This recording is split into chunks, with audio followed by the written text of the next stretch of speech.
Well, here's about a third of my garlic harvest. I haven't dug up everything yet, and I won't be because they're not already. But I actually have three varieties. I have this kind of red skin one that's pretty good. It grew pretty well, so you can see the heads are pretty large. And most of them have already died back.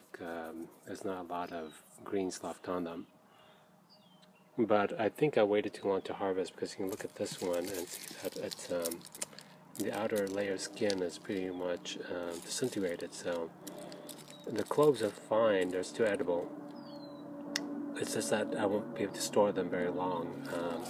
Some of these other ones where the outer layer is still pretty good, I can store those a little longer, and these will keep pretty well. So maybe I'll just store these and replant them next year.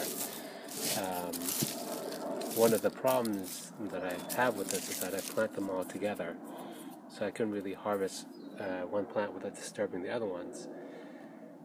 So, like I said, it's my first year growing, so maybe next year I'll do better by just planting them separately.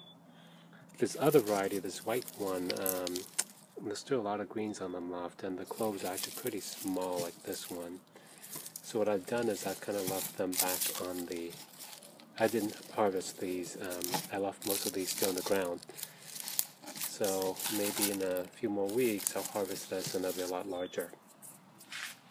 The last one here is the elephant garlic, and most of the stems have died back. It's about maybe half of it's died back, and it's pretty good. I mean, this is a pretty large head of garlic here. Pretty impressed with that, and I still have about, I don't know, 10 more in the ground. They're still green, at least the tops are green, and I'll wait on those and harvest them later on. Okay, so that was the update on my garlic for this year. I'll harvest the rest of them in about another 2 weeks, and first year growing them, and I'm pretty impressed with how they grew. They're pretty easy to grow.